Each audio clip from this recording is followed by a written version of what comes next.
Bienvenue sur l'Atlas des contes. Des légendes racontées lentement pour vous apaiser et vous aider à dormir profondément. Avant de commencer, laissez votre corps ralentir. Inspirez doucement, comme si l'air venait des collines grecques. Frais, calme, léger. Expirez lentement et laissez la journée s'éloigner. Imaginez l'aube, une vallée silencieuse, des traces profondes dans la poussière. Et au sommet d'un rocher, un lion que rien ne peut blesser. Cette nuit, nous allons voyager ensemble à travers une ancienne légende de la mythologie grecque, les 12 travaux d'Hercule. Mais avant que l'histoire ne commence, si ces voyages nocturnes à travers les contes et légendes du monde vous apaisent, je vous invite à vous abonner maintenant pour ne pas manquer les prochaines histoires. Et maintenant, l'histoire commence.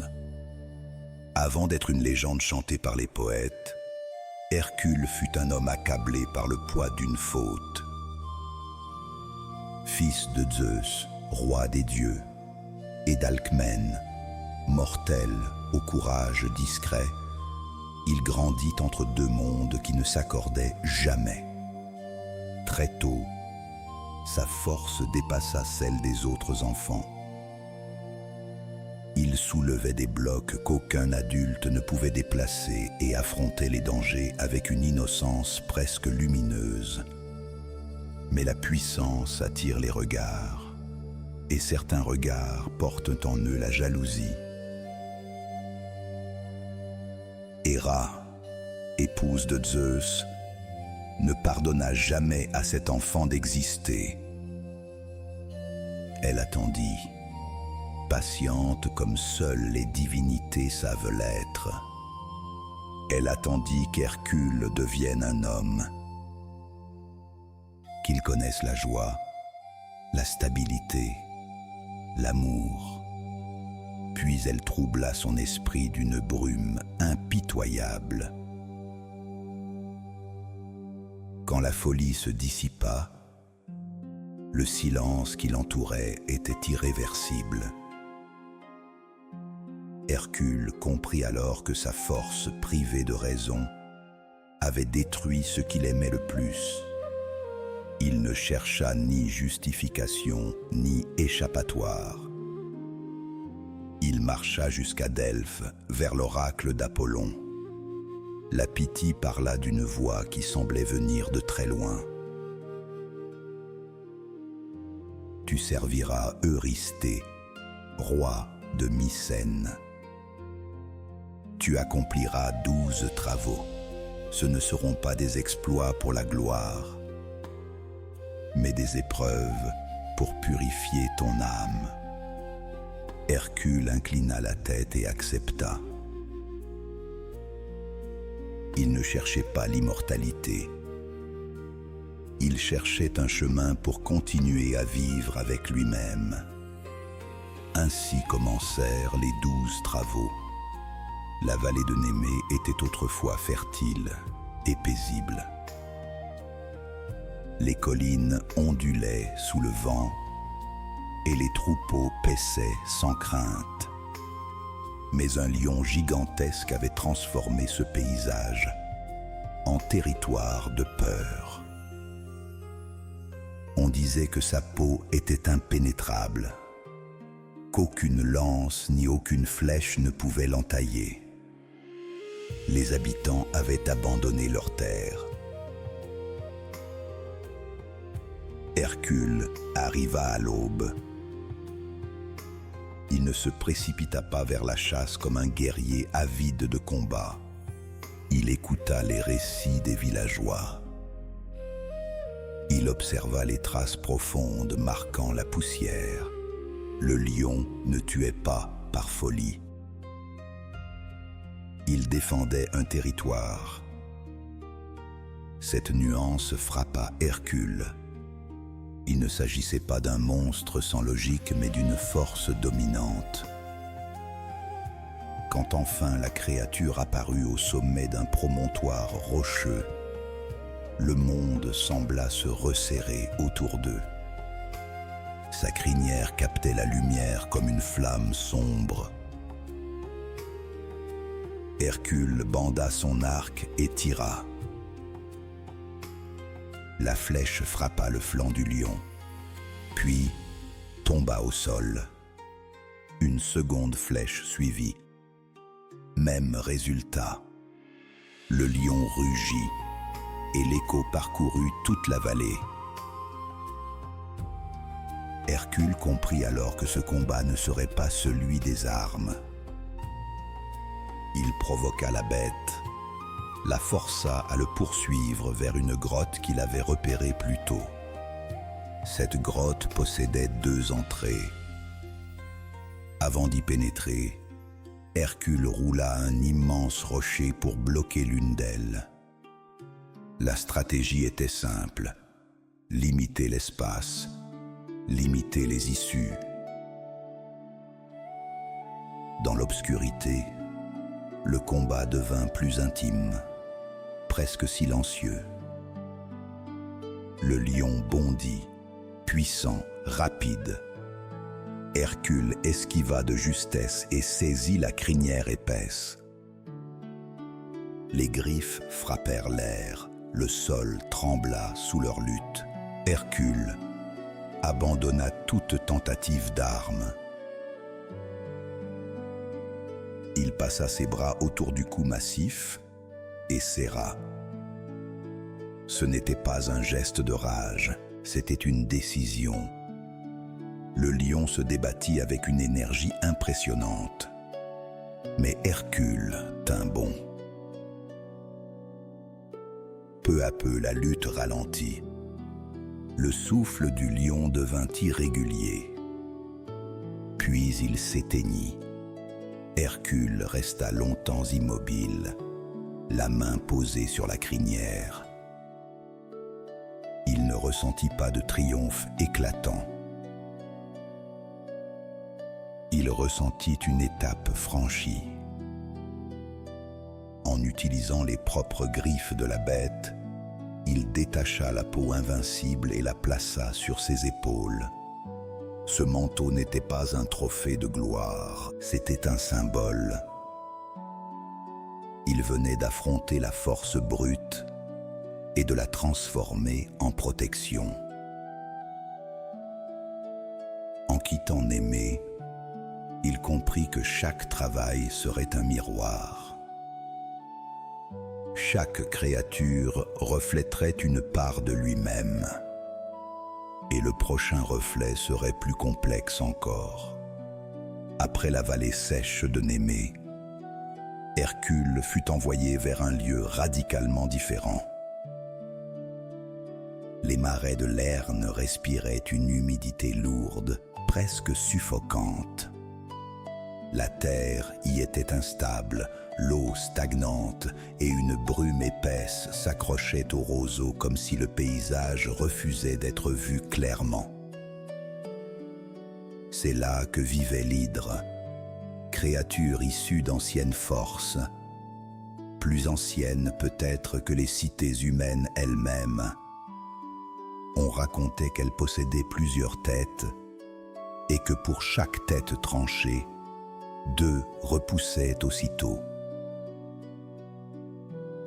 Contrairement au lion, l'hydre ne dominait pas un territoire par sa seule présence. Elle corrompait ce qui l'entourait. Les arbres tordus, l'eau trouble, l'air chargé d'une odeur étrange semblait témoigner de son influence. Hercule comprit immédiatement que ce combat ne serait pas frontal et rapide.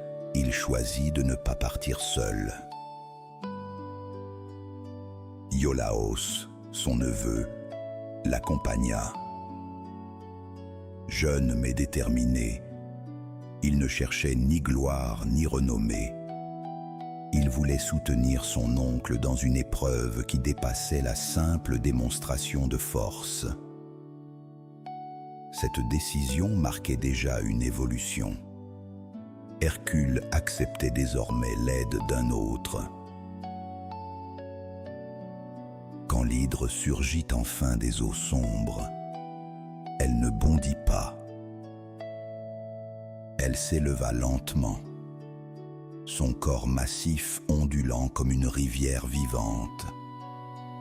Ses têtes sifflaient à des rythmes différents, créant une étrange harmonie menaçante. Certaines petites et rapides, d'autres larges et imposantes. Le regard de la tête centrale semblait plus profond, plus fixe que les autres. Hercule frappa le premier. Sa lame trancha une tête nette. Deux nouvelles surgirent aussitôt. Il frappa de nouveau. Le nombre augmentait au lieu de diminuer. Le marais sembla vibrer sous la multiplication des mouvements. L'hydre enroula une partie de son corps autour des jambes d'Hercule, tentant de le déséquilibrer. Il planta ses pieds dans la boue et repoussa la pression avec un effort immense. Mais chaque coup renforçait la menace. La stratégie devait changer.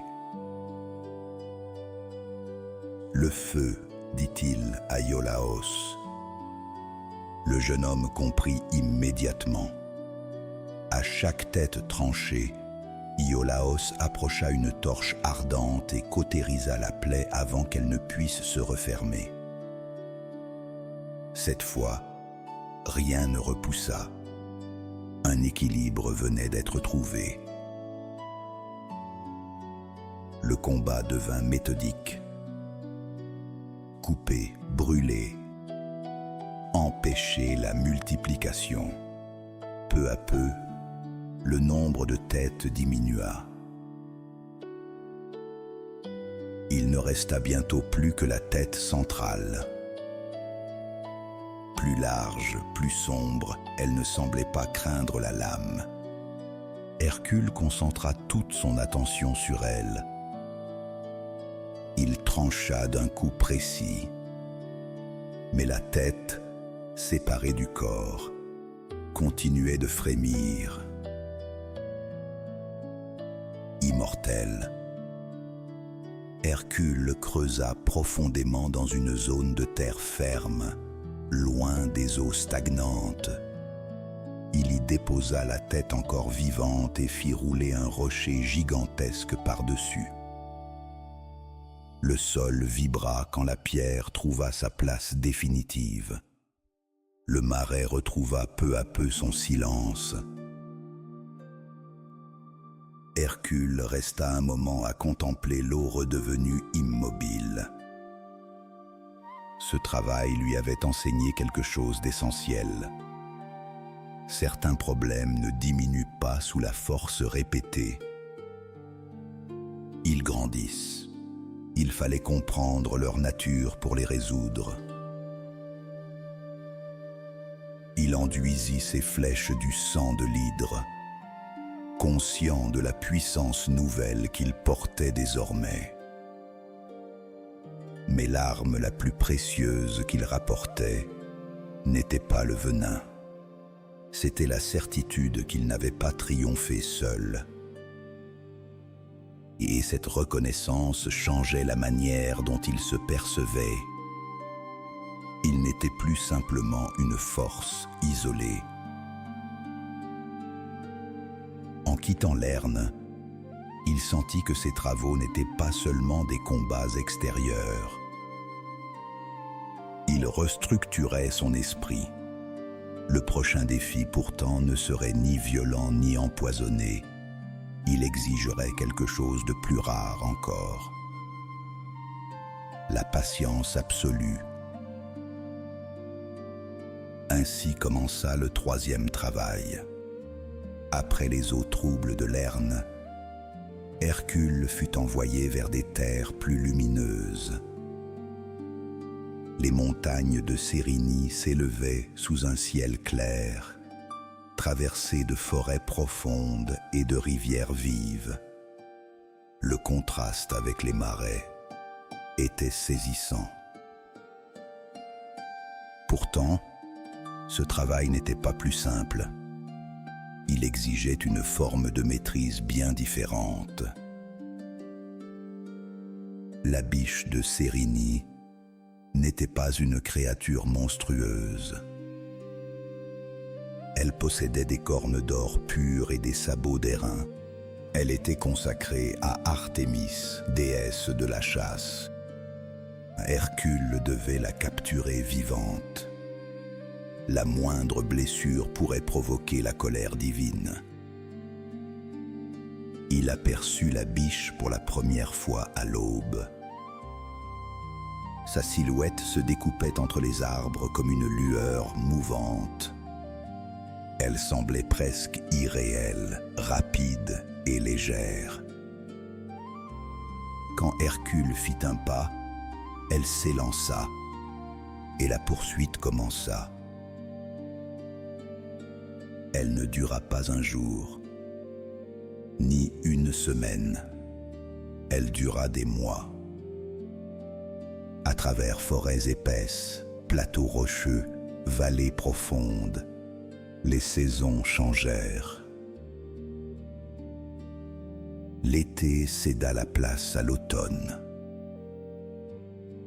Les feuilles tombèrent, puis la neige recouvrit les chemins. Hercule refusa d'utiliser ses flèches. Il refusait de blesser ce qu'il devait seulement maîtriser. La poursuite devint une étude attentive. Il observa les habitudes de l'animal, ses pauses près des ruisseaux, ses refuges dans les sous-bois. Il comprit que la rapidité n'était pas seulement dans les jambes, elle était dans l'anticipation. Plusieurs fois, il fut assez proche pour tenter une capture. Plusieurs fois, il choisit d'attendre, car précipitation et réussite ne vont pas toujours ensemble. Hercule apprenait à ralentir son propre élan, à ne pas agir simplement parce qu'il le pouvait. Un matin d'hiver, la neige épaissie ralentit les pas de la biche. Près d'un ruisseau gelé, elle s'arrêta pour boire. Hercule s'approcha lentement, mesurant chaque mouvement. Il bondit au moment exact. Ses bras entourèrent le corps gracile sans violence excessive. La biche se débattit brièvement. Puis elle se calma, comme si elle reconnaissait que la poursuite était terminée. À cet instant, une lumière argentée apparut entre les arbres. Artémis se tenait là, silencieuse et attentive. Son regard était clair comme la lune d'hiver. Hercule inclina la tête. « Je ne cherche pas à défier ta volonté, » dit-il calmement. « Je dois accomplir un serment. Je la rendrai libre. » La déesse observa longtemps l'homme qui tenait sa créature sans brutalité. Elle perçut la retenue dans ses gestes. Artémis hocha légèrement la tête. Elle disparut comme une brume traversée par la lumière. Hercule ramena la biche à Mycène. Eurysthée la contempla avec une satisfaction mêlée d'inquiétude. Mais Hercule la relâcha aussitôt après.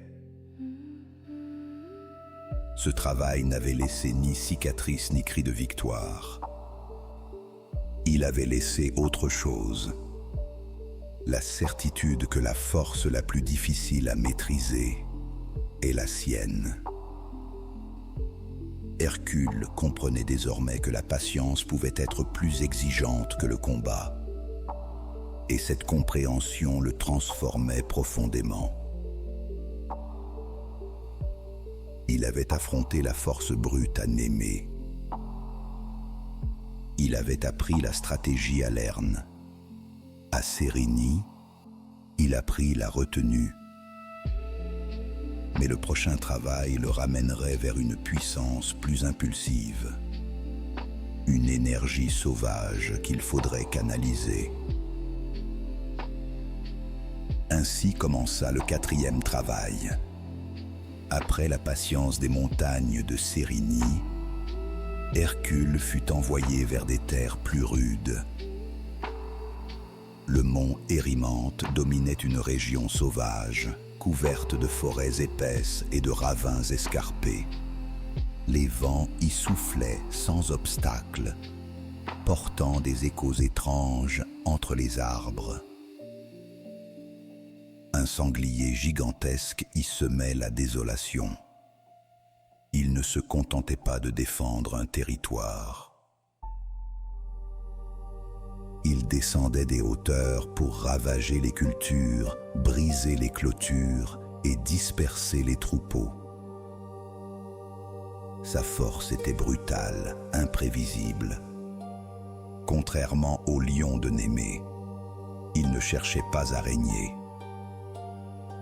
Il agissait par impulsion comme une tempête descendue de la montagne. Hercule devait le capturer vivant. En approchant de la région, Hercule sentit l'air changer. Les arbres portaient les marques profondes de défense puissantes. La terre retournée témoignait de charges violentes. Les habitants racontaient que le sol tremblait avant même qu'on ne le voie. Il décida d'abord d'observer les trajectoires de la bête. Il passa plusieurs jours à explorer les sentiers de montagne. Il suivit les traces larges et profondes laissées dans la boue. Il repéra les zones où le sanglier semblait revenir régulièrement. Ce travail, encore une fois, exigeait plus que la simple confrontation. Il demandait anticipation et contrôle. Un matin froid, alors que la brume descendait des hauteurs, le sanglier surgit. Massif, couvert d'un pelage sombre et hérissé, ses défenses brillaient sous la lumière grise. Il chargea sans avertissement. Hercule esquiva de justesse et sentit le sol vibrer sous le passage de l'animal. La force brute de l'impact était impressionnante. Plutôt que de chercher à l'affronter frontalement, Hercule choisit de l'épuiser. Il le provoqua, puis se retira rapidement vers des terrains plus escarpés. Le sanglier, enragé, poursuivit. La montée devint plus difficile pour la bête lourde. Hercule, plus agile, gagnait peu à peu un avantage. La neige recouvrait les sommets. Hercule guida le sanglier vers une zone où la couche blanche rendait les mouvements instables. L'animal glissa légèrement lors d'une charge trop rapide. Ce fut l'instant décisif. Hercule bondit sur son dos puissant. Il entoura le corps massif de ses bras et utilisa tout son poids pour le maintenir au sol. Le sanglier lutta, grognant, tentant de se relever. Mais la neige limitait ses appuis. Hercule tint bon, sans chercher à blesser. Peu à peu, la résistance diminua. Lorsque la bête comprit qu'elle ne pouvait se libérer, elle cessa de se débattre. Hercule la lia solidement avec des cordes épaisses.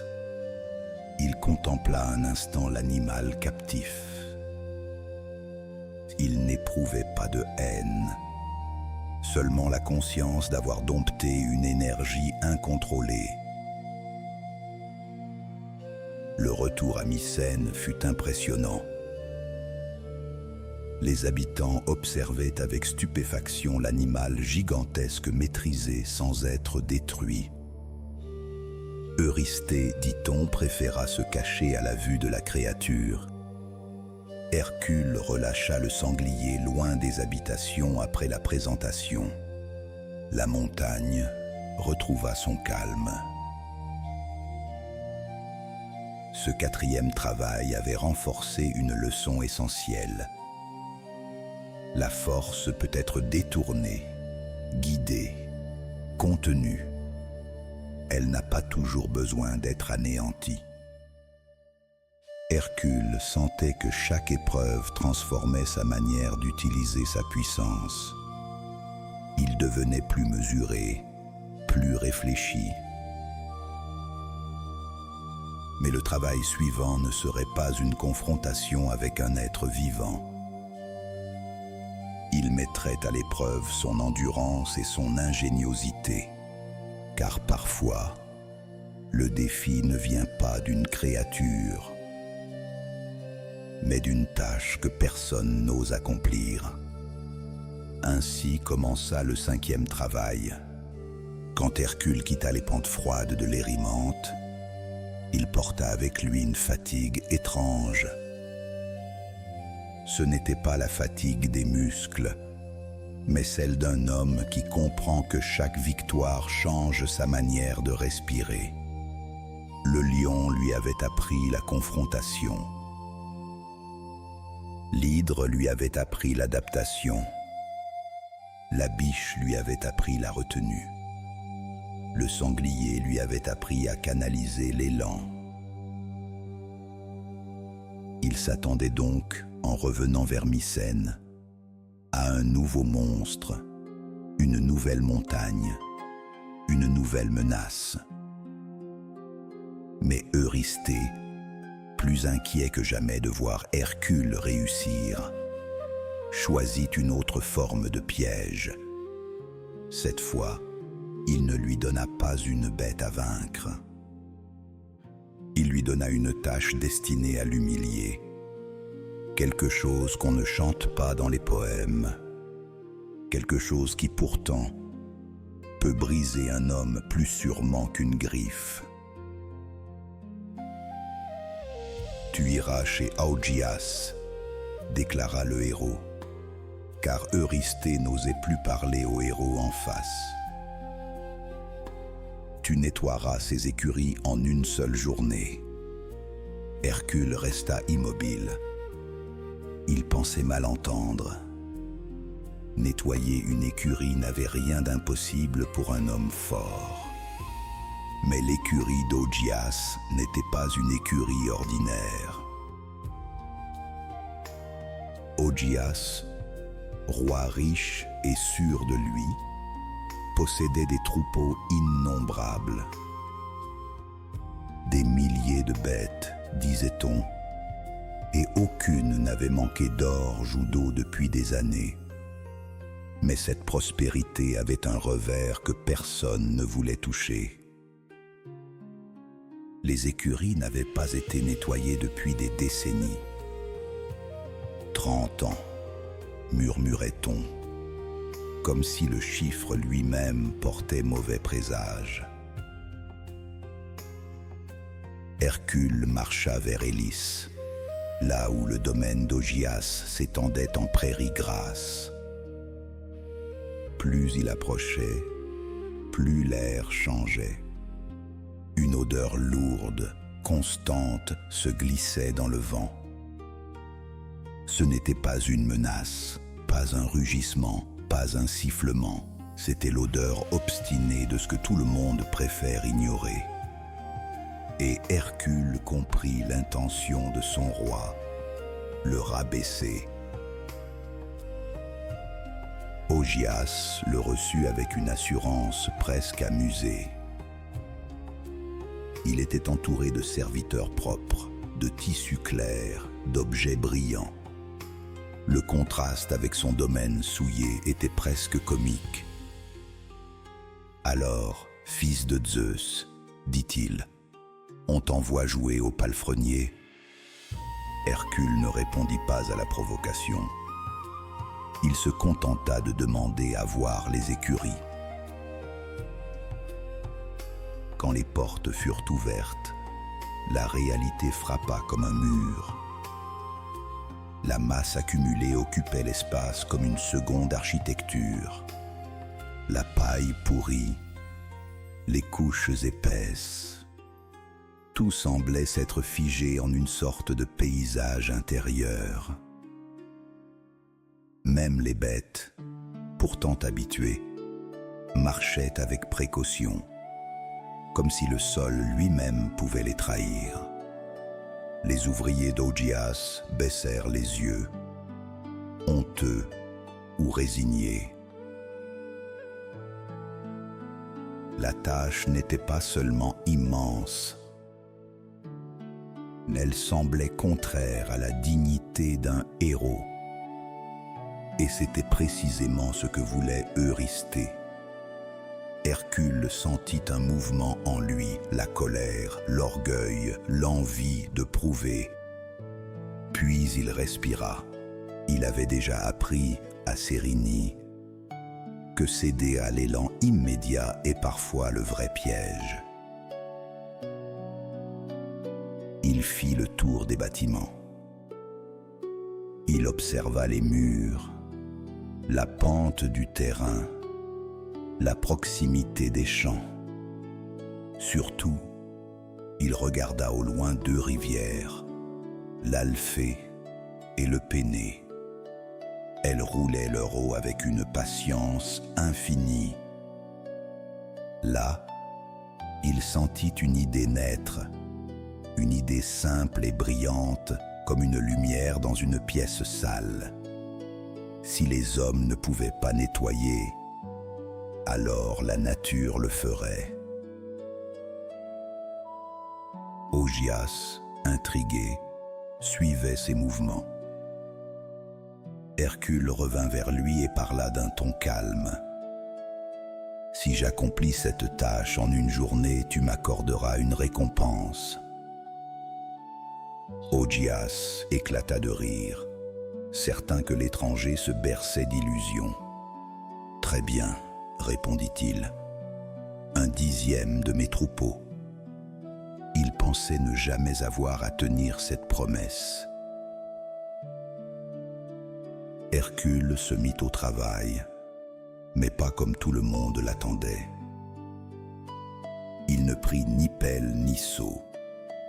Il prit des pierres et commença à ouvrir le sol. Il creusa des canaux, traça des lignes, força la terre à accepter une nouvelle direction. Ses gestes étaient précis, presque architecturaux. Dans cette tâche, il n'y avait rien de spectaculaire, seulement une détermination méthodique. Au milieu de la journée, il brisa les digues improvisées. L'eau se précipita avec une force joyeuse, comme si elle avait attendu ce moment. Elle entra dans les écuries en grondant, souleva ce que des décennies avaient compacté, emporta la paille pourrie et la poussière ancienne. Les ouvriers reculèrent, stupéfaits, voyant la rivière faire en quelques instants ce qu'ils n'osaient même plus imaginer. L'air se clarifia et la lumière sembla revenir dans l'espace. Quand le soleil commença à descendre, il ne resta plus que des pierres lavées et un sol visible. L'eau poursuivit sa route comme si rien n'avait eu lieu. Les bêtes, étonnamment, paraissaient plus calmes, comme soulagées elles aussi. Augias resta bouche close, prise entre l'admiration et l'irritation. Il comprit que la promesse le piégeait. Alors il tenta de se dédire, invoquant des excuses, des règles, des mots tordus. Hercule ne réclama pas la récompense avec colère. Il le regarda simplement, et ce regard disait « Les rois peuvent mentir, mais les actes restent. » Il savait déjà qu'Eurysthée chercherait à dévaloriser ce travail. Il savait déjà que certains appelleraient cela une tricherie. Pourtant, au fond de lui, une autre victoire venait de naître.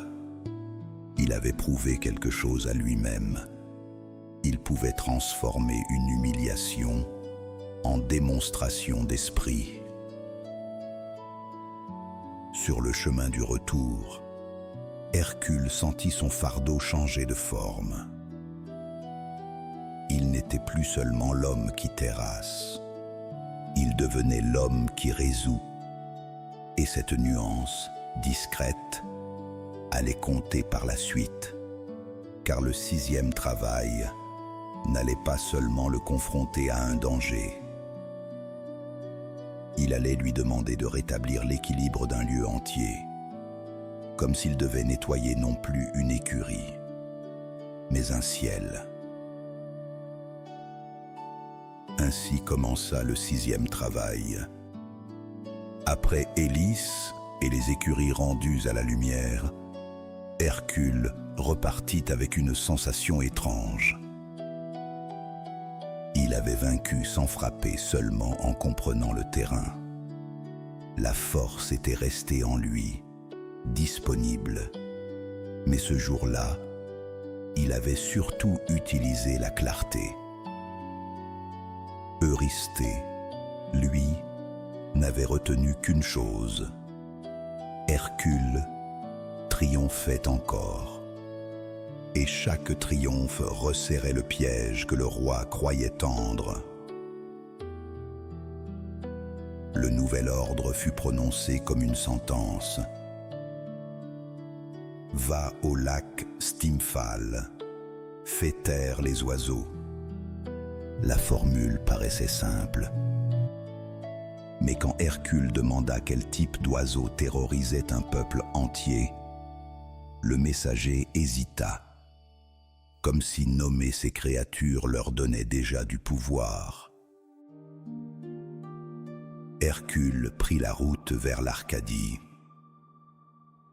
Les paysages y étaient plus verts, plus ronds, mais pas plus accueillants. Les collines s'ouvraient sur des marécages. Les sentiers devenaient mous sous les pas, et les roseaux masquaient l'eau noire. À mesure qu'il approchait du lac, le silence se fit suspect. Il n'y avait pas de chant d'oiseaux, pas de bourdonnement d'insectes. Même les grenouilles semblaient avoir oublié leurs habitudes. Les habitants d'un village proche l'attendaient au bord d'un chemin. Ils avaient les yeux cernés et les gestes rapides, comme des gens qui vivent trop longtemps sur le qui-vive. Ils lui montrèrent l'étendue d'eau, immobile et brumeuse, comme un miroir recouvert d'un voile. Ils dorment là, murmura une vieille femme, sans oser pointer du doigt. Hercule s'avança jusqu'à une clairière, puis s'arrêta. Au-dessus du lac, les arbres étaient mutilés. Leurs troncs portaient des marques nettes, trop régulières pour être des accidents. Et sur certaines branches basses, des plumes brillaient. Elles avaient l'éclat du métal. Les oiseaux de Stimfal, disait-on, n'étaient pas des bêtes ordinaires. Leurs becs étaient d'airain. Leurs ailes produisaient un sifflement sec comme des lames frottées. Et surtout, leurs plumes pouvaient être projetées comme des traits. Des villageois avaient été blessés à distance sans jamais voir l'ennemi. Hercule comprit alors que la difficulté n'était pas de frapper, c'était de faire sortir l'invisible. Il observa le terrain, comme il l'avait fait aux écuries. Le lac était entouré de marais, et le sol avalait les pas. S'avancer dedans revenait à s'enliser lentement. Les oiseaux, eux, n'avaient qu'à attendre. Et même si Hercule parvenait à les atteindre, leur nuée pourrait le submerger. Ce travail demandait une solution qui déplaçait l'air lui-même. C'est là qu'Athéna intervint. Pas comme une apparition théâtrale, mais comme une présence claire qui coupe les hésitations. Elle lui apporta des crotales de bronze, 2 pièces capables de produire un son insupportable. « Tu ne peux pas les combattre dans leur sommeil, » lui souffla-t-elle.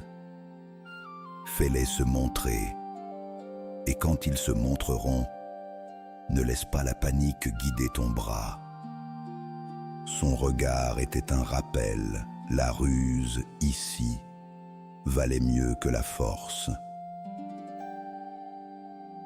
Hercule grimpa sur une hauteur rocheuse qui dominait les roseaux. Là, il planta ses pieds, respira et frappa les crotales l'un contre l'autre. Le son éclata dans l'air, métallique, tranchant, comme une cloche fendue qui ne veut pas se taire. Les roseaux frémirent. La surface du lac trembla légèrement. Puis, le ciel sembla bouger.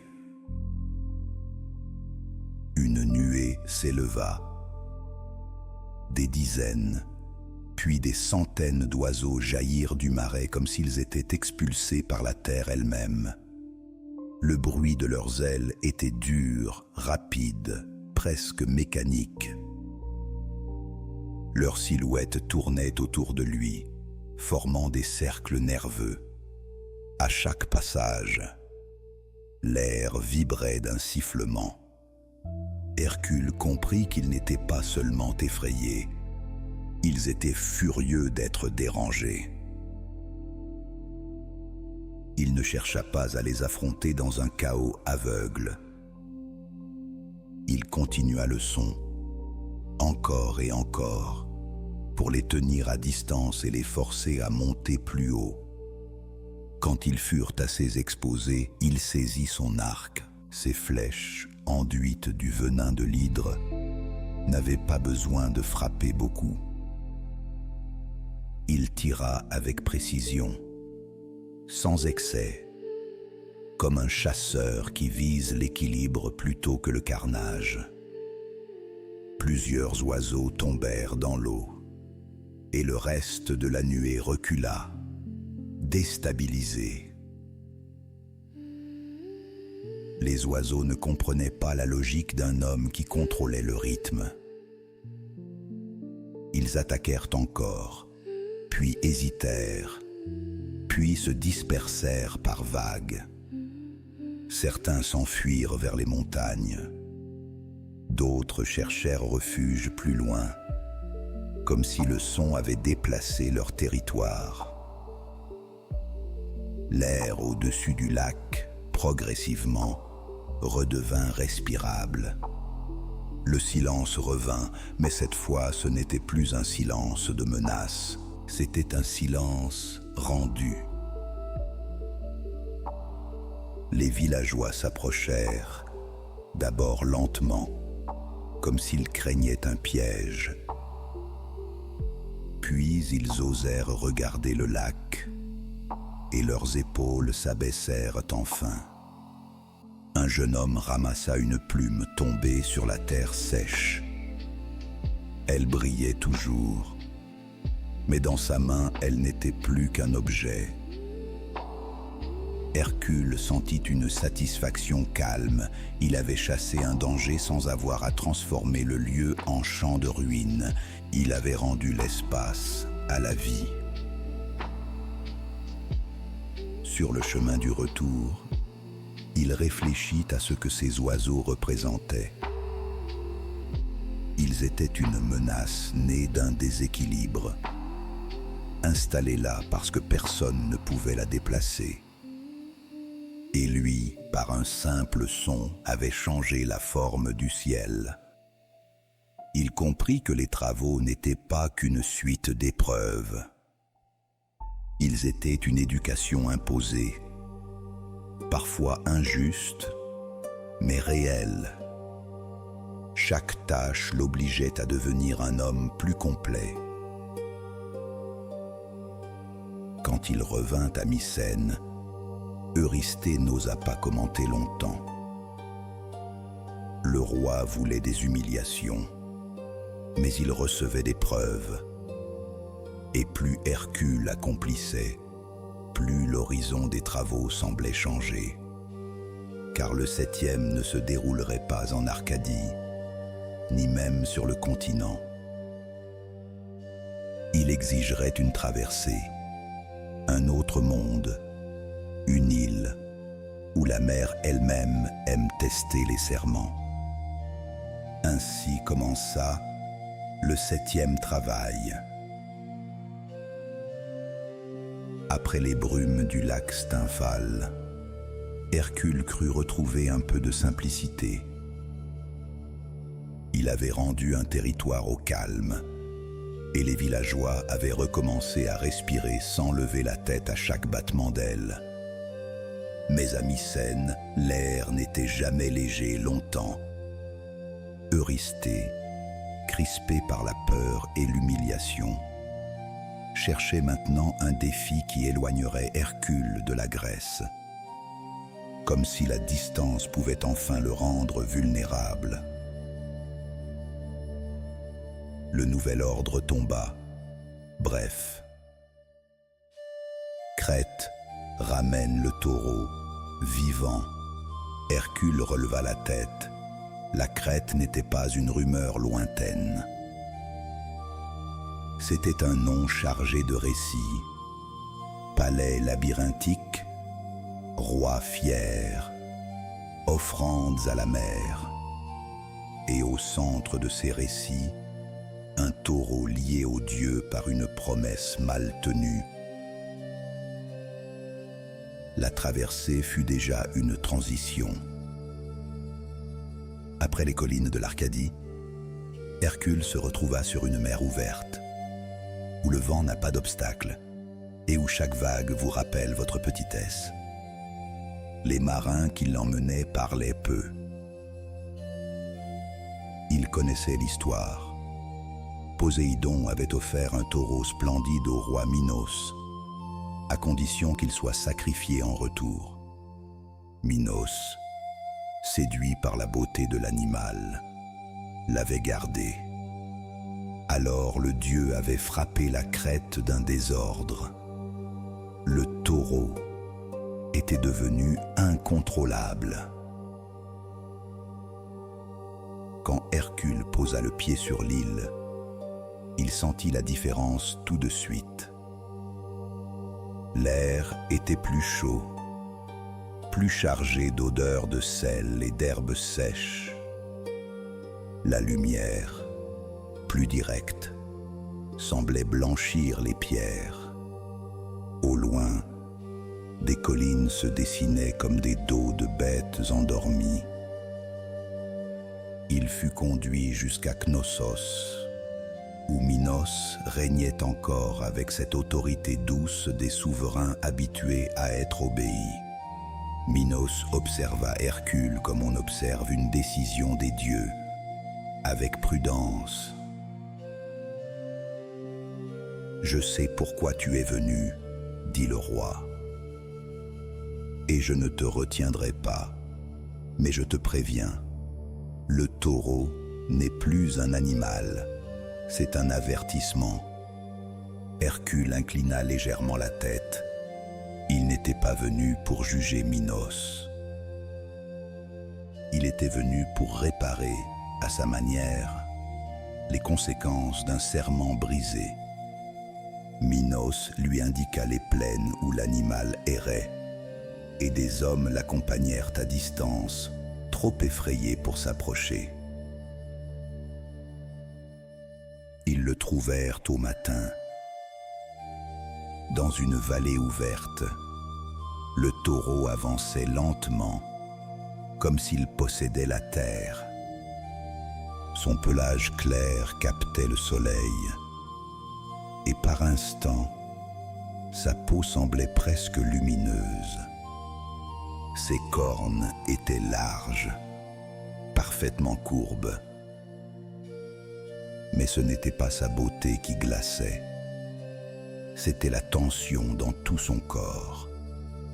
Une énergie prête à éclater au moindre bruit. Quand il souffla, la poussière se souleva.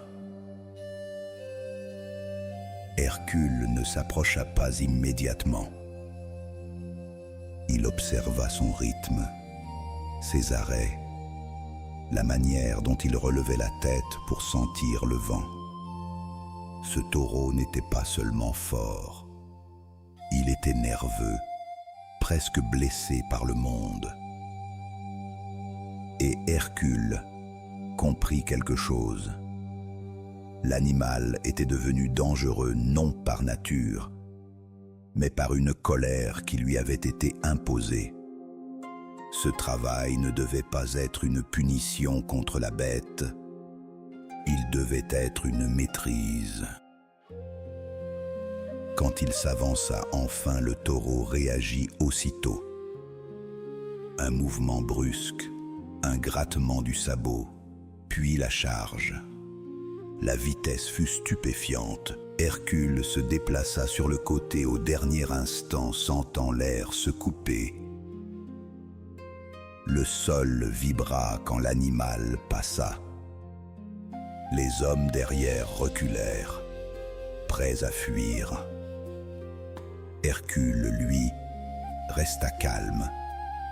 Il savait désormais, il ne devait pas lutter contre l'élan frontalement. Il devait le détourner. Il provoqua une seconde charge, plus courte. Puis, une troisième. À chaque fois, il obligeait le taureau à tourner, à corriger, à dépenser son énergie. Il restait proche, juste assez pour attirer l'attention, juste assez pour contrôler la direction. L'animal soufflait plus fort. Son flanc se soulevait rapidement. Et dans ces instants de respiration, Hercule chercha l'ouverture, non une blessure, mais un moment de déséquilibre. Il bondit au bon instant et saisit les cornes. Le taureau secoua la tête, tentant de le projeter. Hercule planta ses pieds, sentit ses bras se tendre comme des cordes. Il n'essayait pas de briser, il essayait de tenir. La lutte dura, lourde et silencieuse, comme un bras de fer entre deux forces qui refusent de céder. Puis Hercule pivota, utilisant le poids de l'animal contre lui. Le taureau trébucha. Et dans cet instant, Hercule passa une corde. Le premier nœud tint. Le second aussi. Le taureau tenta encore de se débattre. Mais la tension de la corde et la constance d'Hercule le ralentirent. Peu à peu, l'animal cessa de lutter. Il restait puissant, mais il acceptait une limite. Les hommes crétois, à distance, poussèrent un souffle collectif, comme s'ils avaient retenu leur respiration depuis des années. Minos, quand on lui annonça la capture, ne triompha pas. Il eut simplement l'air soulagé, comme si une faute ancienne venait enfin d'être payée. La traversée du retour avec le taureau fut délicate. Sur le pont du navire, l'animal lié restait impressionnant, mais il ne chargeait plus. Hercule le surveillait, non comme un trophée, mais comme une responsabilité. La mer, cette fois, se montra calme. Et Hercule eut une pensée étrange. Parfois, les dieux cessent de frapper quand on répare enfin ce qu'on a refusé de réparer. À Mycène, l'effet fut immédiat. Eurysthée pâlit en voyant l'animal. Il ordonna qu'on le chasse loin, incapable de supporter sa présence. Hercule repartit presque aussitôt. Il avait accompli ce travail sans transformer la Crète en champ de ruines. Il avait ramené ce qui devait être ramené, mais il sentait déjà que le prochain défi serait différent. Non pas une bête errante, quelque chose de plus sombre, parce que ce n'était pas la nature qui était détraquée, mais le cœur d'un homme. Le 8e travail l'attendait en Thrace. Et là-bas, disait-on, des chevaux avaient appris une habitude qui ne devrait appartenir à aucun animal. La Crète s'effaça derrière lui comme un souvenir salé, et Hercule sentit que chaque île quittée devenait une page tournée. Mais toutes les pages ne sont pas faites de paysages. Certaines sont écrites par les hommes eux-mêmes, et leur noirceur dépasse celle des marais. Le 8e travail ne l'appelait pas vers une créature née d'un caprice divin. Il le menait en Thrace, terre de vents rudes et de souverains orgueilleux. Diomède, roi de ces plaines battues par les tempêtes, possédait des juments célèbres. Elles n'étaient pas renommées pour leur beauté, ni pour leur vitesse. Elles étaient connues pour leur férocité. On disait qu'elles refusaient le grain, qu'elles mordaient les mains qui tentaient de les approcher. Mais surtout, on murmurait qu'elles avaient été nourries d'une manière qui n'aurait jamais dû exister. Hercule comprit vite que le problème ne résidait pas uniquement dans les chevaux. Il résidait dans l'homme qui les avait façonnés à son image. Diomède était un roi dur, persuadé que la peur forge la loyauté. Il avait élevé ses juments comme des armes vivantes, convaincu que la violence entretenue devient un pouvoir. Et désormais ce pouvoir s'était retourné contre ses propres terres. Quand Hercule arriva en Thrace, il ne chercha pas à se cacher. Il traversa les villages en plein jour, écoutant les récits des habitants. Les juments brisaient leurs attaches, chargeaient les clôtures, effrayaient les troupeaux. Les paysans parlaient de sabots frappant la nuit comme des tambours de guerre. Le vent portait parfois des hennissements qui ne ressemblaient pas à ceux d'animaux ordinaires. Il atteignit les écuries royales à l'aube. Le bâtiment était vaste, entouré de palissades épaisses.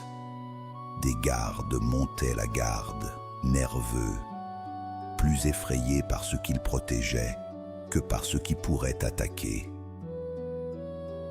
À l'intérieur, les juments frappaient le sol, leurs muscles tendus comme des arcs prêts à rompre. Leurs yeux brillaient d'une énergie instable. Hercule sentit une tristesse étrange.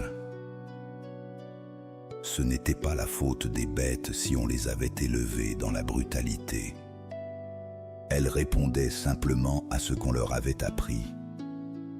Diomède, averti de la présence du héros, vint à sa rencontre. Il portait une armure décorée, mais son regard était celui d'un homme qui défend sa réputation plus que son peuple. « Tu viens pour mes juments », dit-il d'une voix sèche. Hercule ne répondit pas par la provocation. Il expliqua calmement qu'il devait les ramener vivantes à Mycène. Diomède éclata de rire, un rire court et tranchant. « Elles n'obéissent à personne, » répondit-il. « Même moi, je les crains. » Ce fut peut-être la phrase la plus sincère qu'il prononça. La confrontation ne fut pas un duel éclatant. Ce fut une tension croissante, comme une corde trop tendue. Diomède tenta d'arrêter Hercule par ses soldats, mais la détermination du héros dispersa rapidement la résistance. Il ne cherchait pas à humilier le roi. Il voulait atteindre les juments avant qu'elles ne causent d'autres ravages. Il s'approcha des enclos avec prudence. Les juments reculèrent d'abord, puis chargèrent soudainement. Leurs mouvements étaient rapides, désordonnés, presque désespérés. Hercule évita les sabots, saisit les rênes, utilisa sa force pour contenir sans briser. Il parlait d'une voix ferme, répétitive, comme on parle à un animal effrayé. Petit à petit, l'agitation se transforma en confusion. L'énergie des juments n'était pas infinie. Hercule détourna leur charge, les força à tourner, à ralentir. Il les sépara les unes des autres pour empêcher l'effet de meute. Chaque mouvement était calculé, précis, presque patient. Au lieu de nourrir leur violence, il la laissait se dissoudre dans l'effort. Et quand enfin leurs flancs se soulevèrent sous la fatigue, il passa les liens solides autour de leur cou.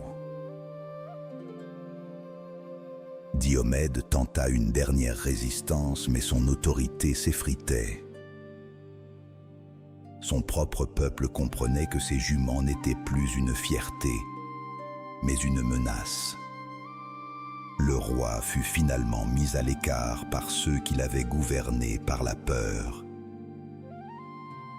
Et Hercule, sans triomphe excessif, prit la route avec les animaux maîtrisés. Il ne les traita pas comme des trophées. Il les considérait comme des êtres qu'il fallait réhabituer à un autre rythme. La traversée du retour fut plus difficile que celle de Crète. Les juments restaient nerveuses, sensibles au moindre bruit. Hercule veillait près d'elles, ajustant les cordes, parlant doucement pour apaiser leurs mouvements.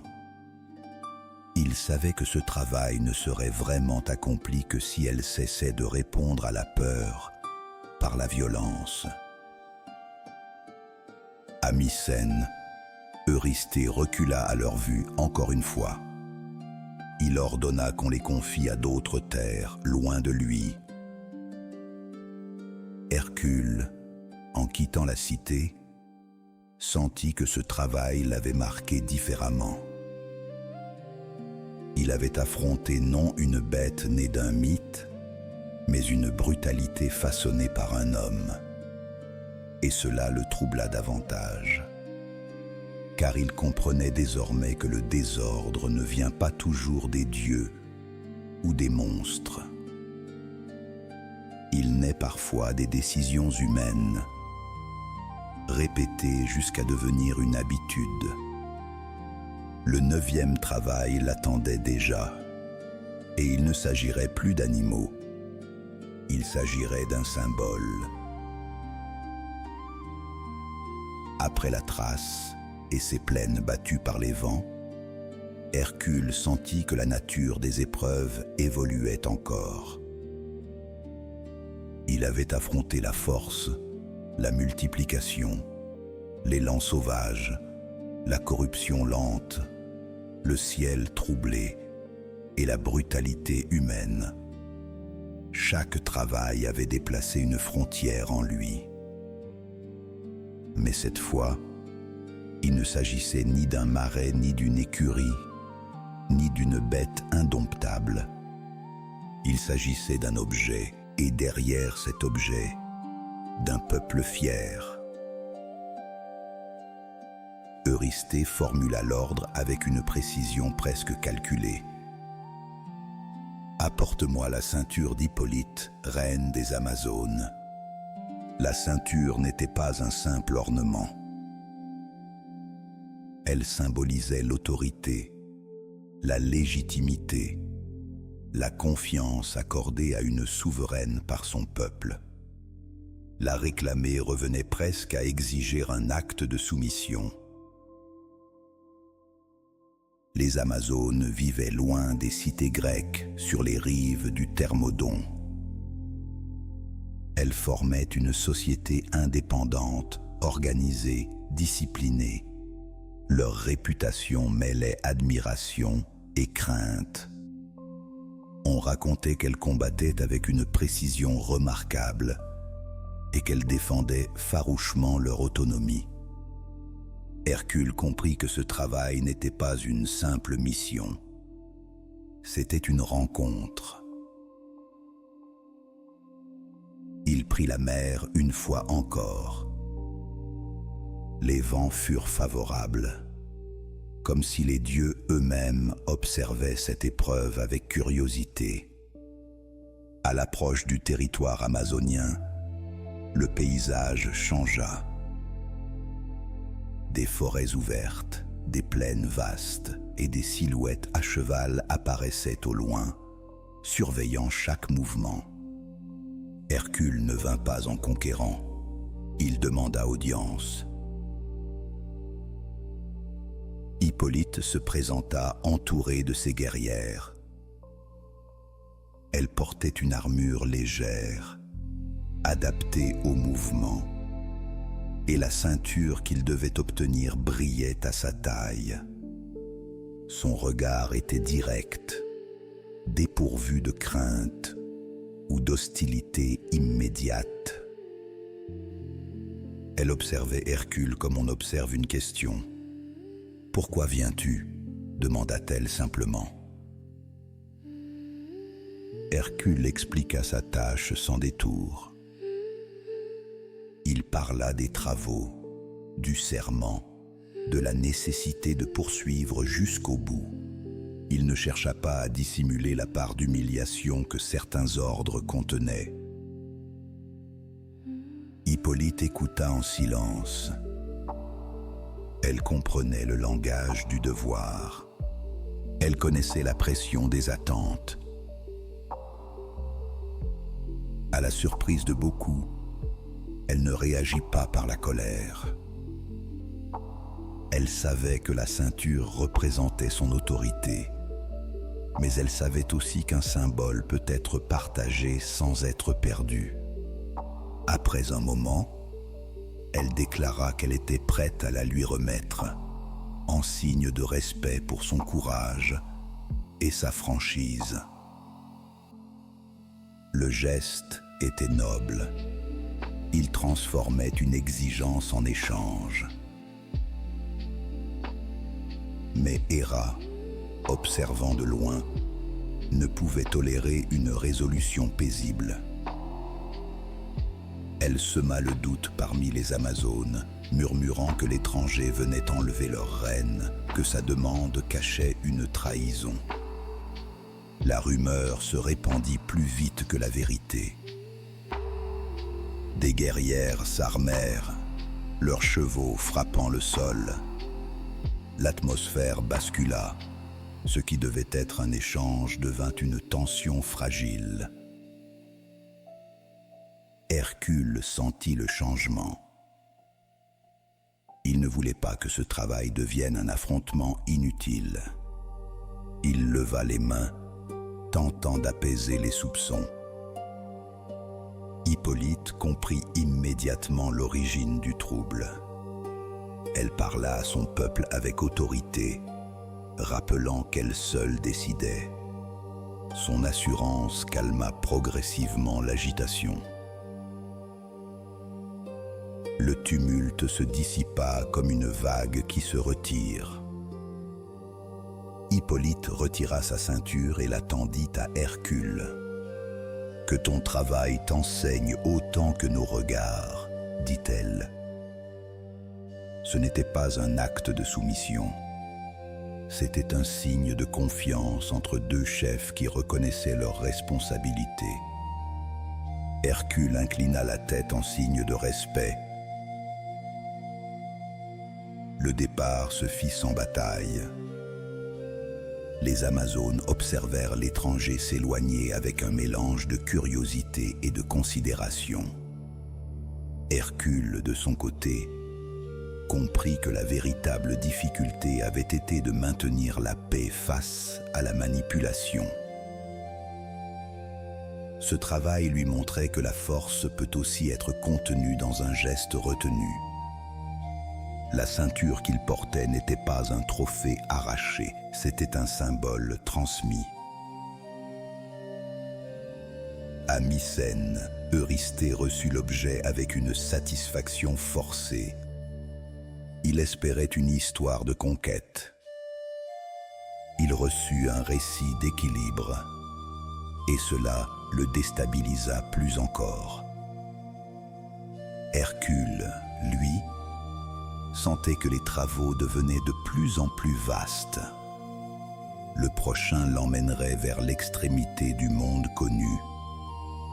Il ne s'agirait plus d'une ceinture, mais d'un troupeau mythique, gardé par un géant. Ainsi commença le 10e travail.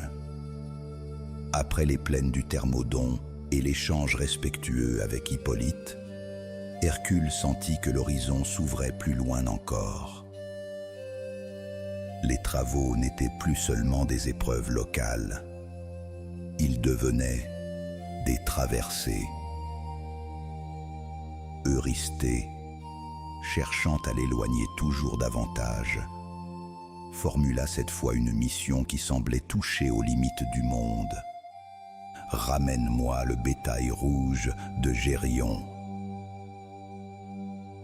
Gérion n'était pas un roi ordinaire. On disait qu'il vivait à l'extrême occident, là où le soleil descend chaque soir dans la mer. Il possédait un troupeau aux teintes rouges profondes, gardé par un chien vigilant et un berger inflexible. Certains murmuraient que Gérion lui-même était singulier, doté d'une force multiple et d'une vigilance constante. Mais Hercule ne s'attarda pas aux rumeurs. Ce travail serait un voyage, avant d'être un affrontement. Il marcha vers l'ouest pendant des semaines. Les cités se firent rares. Les terres devinrent plus sèches, plus lumineuses. Il traversa des plaines vastes comme des mers immobiles. Il gravit des collines où le vent semblait ne jamais cesser. À chaque pas, le monde connu semblait s'amincir derrière lui. Il arriva un jour au détroit où la terre semble se briser. Face à lui, l'océan immense s'étendait, sans repère, sans limite visible. On racontait que peu d'hommes avaient osé aller plus loin. Hercule contempla longtemps l'horizon. Il comprenait que ce travail l'obligeait à franchir une frontière symbolique. Ce n'était plus seulement une mission imposée, c'était une exploration de ce qui se cache au-delà de la peur. Pour marquer son passage, il érigea 2 colonnes de pierre sur les hauteurs du détroit, non comme un défi odieux, mais comme un témoignage. Un homme peut atteindre les confins et revenir. Puis il poursuivit vers l'île où vivait Gérion. La lumière y était plus rouge, comme teintée par le coucher permanent du soleil. Le silence avait une densité particulière. Le troupeau apparut d'abord. Des bêtes puissantes, à la robe rouge sombre, paissaient sur une herbe rare. Elle semblait calme, presque majestueuse. Mais près d'elle veillait Orthos, le chien à la vigilance implacable. Son regard ne quittait pas les étrangers. Derrière lui, le berger Eurytion observait. Hercule s'approcha avec prudence. Il savait que chaque gardien défend ce qu'il protège avec une détermination égale à son attachement. Le chien réagit le premier, bondissant avec une rapidité surprenante. Hercule l'esquiva, utilisant sa force pour contenir l'élan sans brutalité excessive. L'affrontement fut bref, intense, mais maîtrisé. Eurytion tenta d'intervenir, mais la détermination d'Hercule le força à reculer. Alors, Gérion apparut. Il se dressa à distance, silhouette impressionnante sous le ciel rouge. Sa présence n'était pas seulement physique. Elle semblait multiplier l'espace autour de lui, comme si sa vigilance occupait plusieurs directions à la fois. Il ne cria pas, il observa. Et dans ce regard, Hercule lut la certitude d'un gardien convaincu de sa mission. Hercule n'avança pas en colère. Il expliqua brièvement la raison de sa venue. Mais Gérion, lié à son rôle, ne pouvait céder. Le combat fut inévitable. Hercule utilisa l'arc et les flèches enduites du venin de l'hydre. Il visa avec précision, cherchant la résolution rapide plutôt que la confrontation prolongée. Le silence retomba après l'affrontement. Le soleil continuait de descendre, comme indifférent aux luttes des hommes. Hercule contempla un instant le paysage. Chaque travail l'éloignait un peu plus du monde ordinaire. Mais il savait qu'il devait revenir. Il rassembla le troupeau et commença le long chemin du retour. Le voyage fut plus difficile que l'arrivée. Conduire un troupeau à travers des terres inconnues exige patience et vigilance. Il affronta des rivières capricieuses, des terrains arides, des créatures attirées par l'éclat des bêtes rouges. Mais à chaque obstacle, il se souvenait des leçons apprises. Observer, anticiper, maîtriser sans excès. Quand enfin Mycène apparut au loin, Hercule sentit une fatigue profonde mais stable. Il avait atteint les limites du monde et en était revenu. Eurysthée, en voyant le troupeau rouge, comprit que même les frontières ne retenaient pas son serviteur. Mais il restait encore 2 travaux, et ces derniers ne seraient pas de simples voyages. Ils exigeraient une épreuve d'endurance cosmique, puis une descente vers l'invisible. Ainsi commença le 11e travail. Après avoir franchi les confins du monde pour ramener le bétail de Gérion, Hercule comprit que les travaux entraient dans une autre dimension.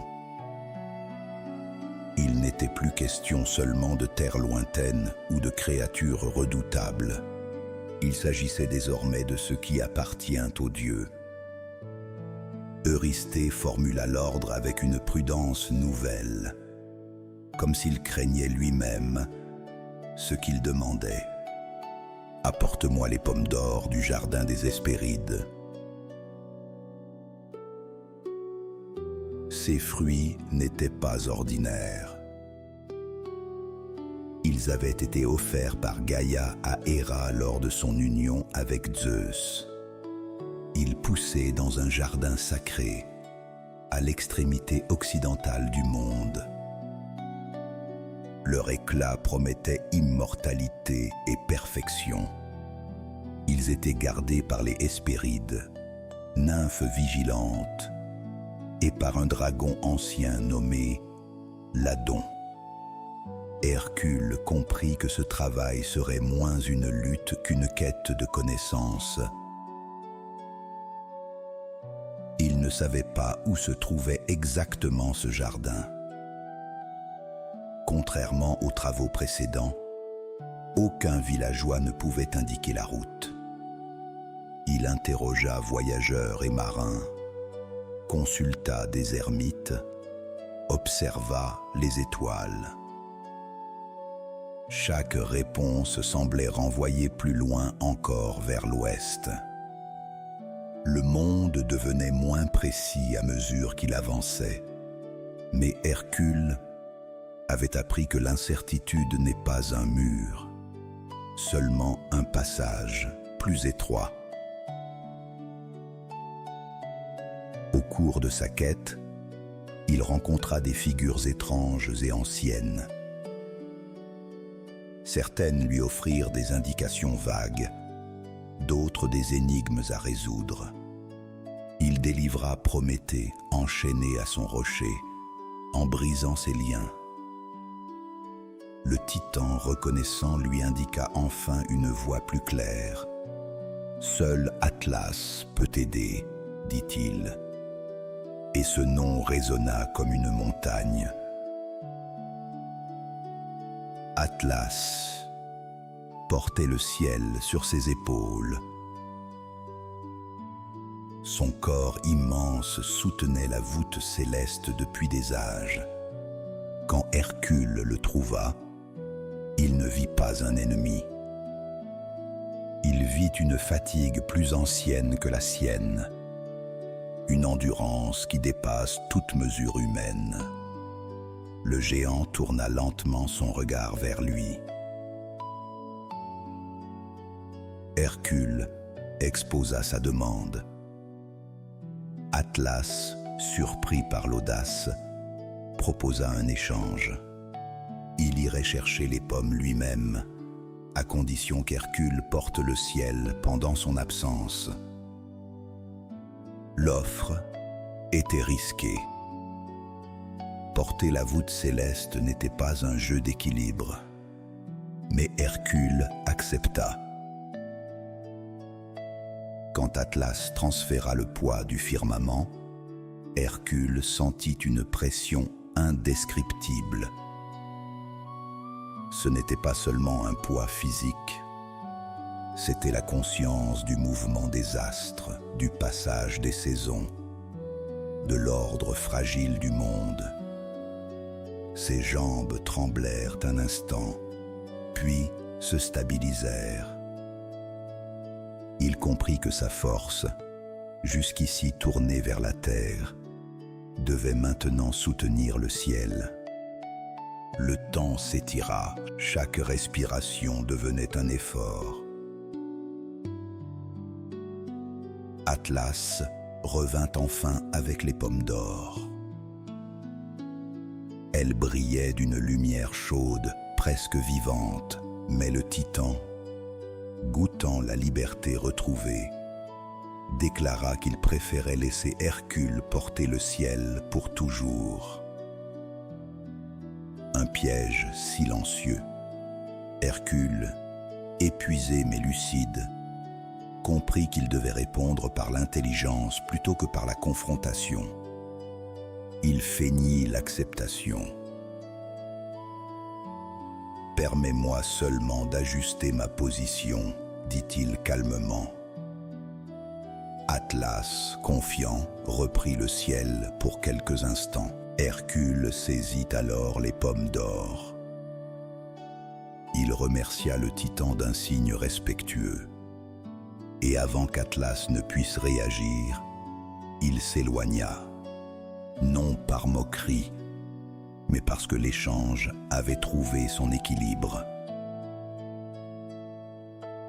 Le retour à Mycène fut chargé d'une lumière inhabituelle. Les pommes semblaient irradier même sous un tissu. Eurysthée les contempla avec un mélange de fascination et d'inquiétude. Il comprit qu'il détenait quelque chose qui n'appartenait pas aux hommes.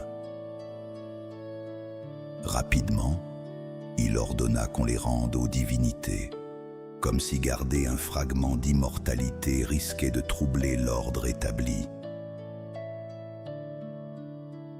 Hercule sentit que ce travail avait transformé sa perception. Il avait porté le ciel. Il avait compris l'espace d'un instant le poids du monde. Et pourtant, il restait encore une épreuve, la plus étrange, la plus silencieuse. Il ne s'agirait plus d'un voyage horizontal, ni même d'un défi cosmique. Il s'agirait d'une descente. Ainsi commença le 12e travail. Après avoir porté le ciel et tenu entre ses mains des fruits destinés aux dieux, Hercule comprit que la dernière épreuve ne pouvait être qu'une frontière ultime. Eurysthée, presque tremblant à l'idée de ce qu'il exigeait, prononça l'ordre final. « Descends aux enfers. Ramène-moi Cerbère, vivant, sans armes. » Cerbère n'était pas une bête errante. Il était le gardien du royaume d'Hadès. 3 têtes vigilantes, un corps massif, une queue serpentante. Il ne protégeait pas un territoire ordinaire. Il protégeait la frontière entre les vivants et les morts. Et cette frontière n'est pas faite pour être franchie. Hercule ne pouvait entrer dans l'Hadès comme on entre dans une forêt. Il consulta des prêtres, se purifia, demanda la permission divine. Hermès et Athéna, discrets mais présents, l'accompagnèrent jusqu'à l'entrée du monde souterrain. La lumière s'atténua progressivement. L'air devint plus dense, plus immobile. Le silence, ici, n'était pas absence de bruit, c'était une attente. En franchissant le seuil, Hercule sentit une froideur particulière. Ce n'était pas le froid de l'hiver, c'était celui d'un lieu où le temps ne circule plus de la même manière. Les ombres se mouvaient lentement, sans hostilité, mais sans chaleur. des silhouettes passaient, murmurant des souvenirs qui ne trouvaient plus d'écho. Hercule marcha sans arrogance. Il savait qu'ici, la force brute ne signifiait rien. Il demanda audience à Hadès. Le dieu des morts ne se leva pas en colère. Il observa l'homme qui se tenait devant lui. « Pourquoi viens-tu troubler mon royaume ?» demanda-t-il d'une voix grave, mais calme. Hercule expliqua le serment, les travaux, la nécessité d'achever ce cycle. Il ne mentit pas, il ne défia pas, il demanda la permission. Hadès considéra la requête longuement. Puis il répondit: « Tu peux emmener Cerbère si tu le maîtrises sans armes et sans lui infliger de blessures. Mais il devra revenir. Il n'appartient pas au monde des vivants. » Hercule accepta. Il n'avait jamais cherché à détruire ce qu'il devait seulement affronter. Cerbère apparut près du fleuve Styx. Ses trois têtes observaient des directions différentes, comme si aucune surprise ne pouvait l'atteindre. Ses yeux brillaient d'une lueur attentive, mais pas malveillante.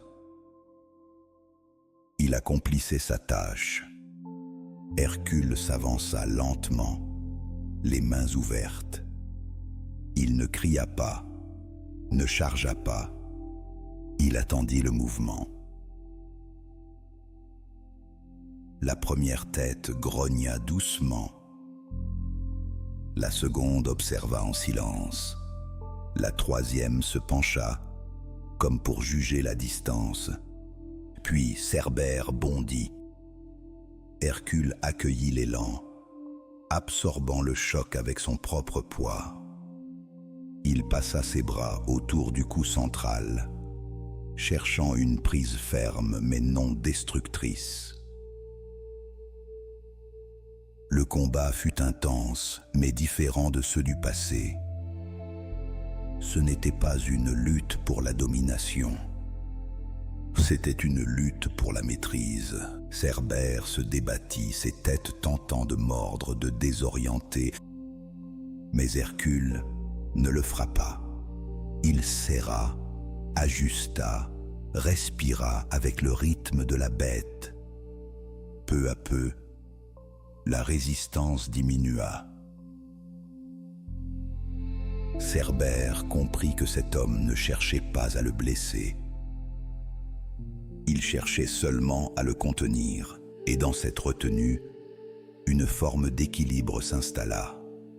Hercule maintint sa prise jusqu'à ce que le gardien cesse de lutter. Alors, guidé par Hermès, il conduisit Cerbère vers la surface. La lumière du monde des vivants sembla surprendre la créature, mais elle ne résista pas davantage. À mi-scène, la vision du chien à trois têtes provoqua la panique. Eurysthée se cacha, comme à son habitude, incapable de soutenir le regard de ceux qui l'avaient exigé. Hercule resta debout, tenant Cerbère fermement mais calmement. Il avait accompli les 12 travaux. Il avait affronté la terre, l'eau, le ciel, les confins et maintenant l'ombre. Et il restait lui-même. Après la présentation, il retourna aux enfers. Il rendit Cerbère à Hadès sans protestation ni orgueil.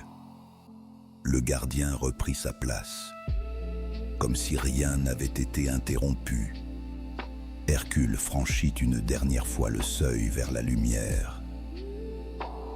Et lorsqu'il remonta à la surface, l'air sembla plus vaste qu'avant. Ce n'était pas seulement un retour, c'était une transformation. Les 12 travaux étaient achevés. Hercule n'était plus l'homme brisé qui avait cherché l'expiation. Il était devenu celui qui avait appris à maîtriser sa force, à comprendre les déséquilibres, à dialoguer avec les dieux et à descendre sans peur dans l'invisible. Sa légende naquit de ses actes, mais sa grandeur naquit de sa transformation. Car les travaux n'avaient pas seulement changé le monde autour de lui, ils l'avaient changé lui. Et c'est ainsi que le cycle s'acheva, non par un cri de victoire, mais par un homme capable de porter le poids du monde sans se perdre en lui. Et maintenant, alors que les épreuves s'éloignent dans la brume du souvenir, que les vallées retrouvent leur silence et que les montagnes se reposent sous la lumière des étoiles, laissez votre esprit déposer ses fardeaux, comme Hercule a déposé les siens, pas à pas, épreuve après épreuve, jusqu'au calme retrouvé. Si l'histoire des 12 travaux d'Hercule vous a accompagné, vous a apaisé ou vous a guidé doucement vers le sommeil, vous pouvez partager vos impressions dans les commentaires. Si ces légendes anciennes vous offrent un moment de paix le soir, abonnez-vous à la chaîne et activez les notifications pour ne manquer aucun nouveau voyage à travers les mythes du monde.